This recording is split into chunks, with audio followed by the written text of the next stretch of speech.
All of us are conversant with the story of Ramayana when Sita Swayamvar was being held and the condition of lifting and stringing the Shiv Dhanush, Pinak, was put forth by Raja Janak. With much belief, trust and reverence, I share the real incident of Sri Ram Leela being performed in the months of October-November 1880.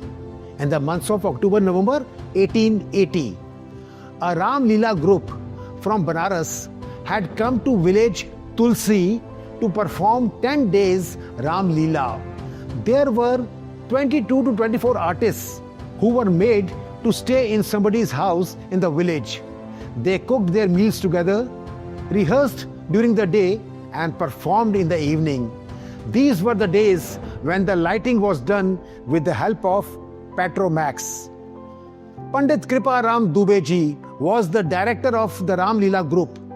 He used to conduct the stage sitting on the harmonium with his melodious chanting of Chopai, the quatrain, while Faujdar Sharma looked after the decorations and other arrangements related to Ram Leela. One day, the whole group was sitting and rehearsal was going on. Then Pandit Kriparam Dubey said to Faujdar, "This time, please have the Shiv Dhanush Pinak made of light and soft wood so that the 17 years old boy playing the role of Ram does not face any problem. Last time, it took time to break the bow."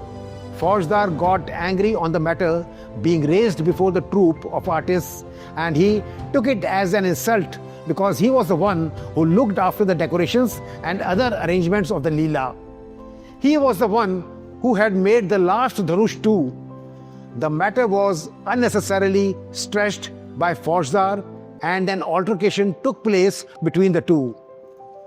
Faujdar was angry with Panditji and decided to take revenge on it. Coincidentally, the next day, Sita Swayamvar and Shiv Dhanush part of the Leela were to be staged. Faujdar borrowed an iron rod from the neighborhood. Mind you, this was no thin rod which he got in the shape of a bow from a blacksmith of another village. On the way, he wrapped the bow in cloth and decorated with colored paper. When Ram Leela started at night, Faujdar secretly changed the bow.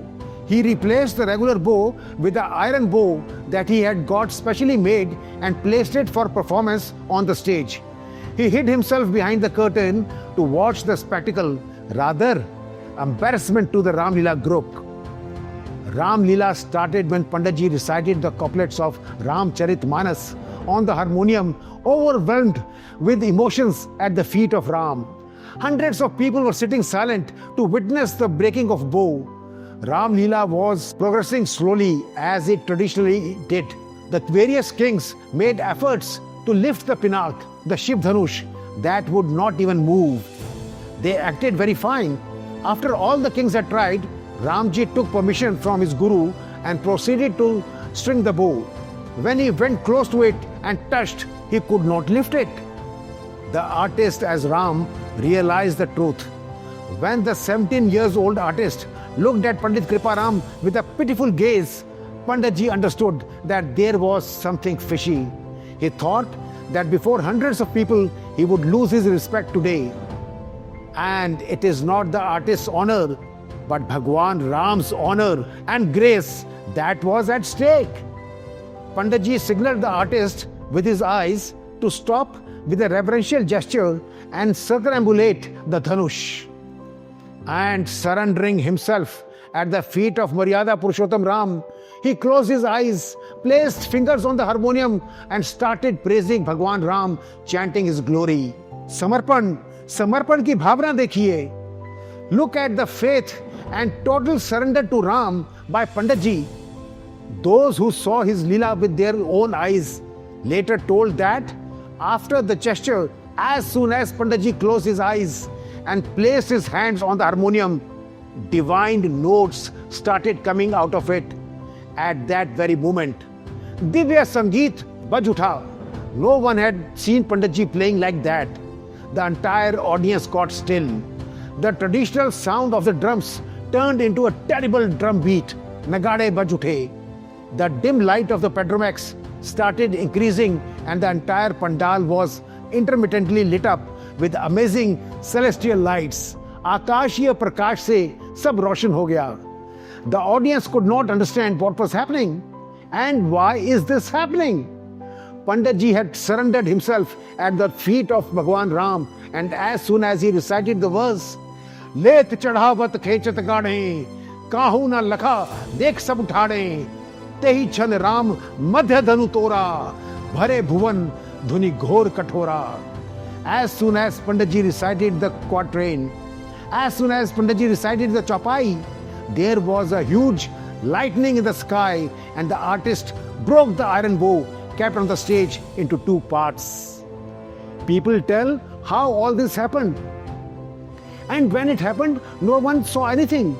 Everything happened in a moment. After the bow broke, everything became normal the very next moment. Pandit ji went to the middle of the stage and bowed down for a Sashtang Pranam in front of the broken bow and the artist. People chanted Jai Shri Ram on the breaking of Pinak Shiva's bow, and the tears of reverence were flowing from Pandit ji's eyes. Ram belongs to everyone. Try being Rams once. Ram सबके हैं. एक बार राम का होकर तो देखिए.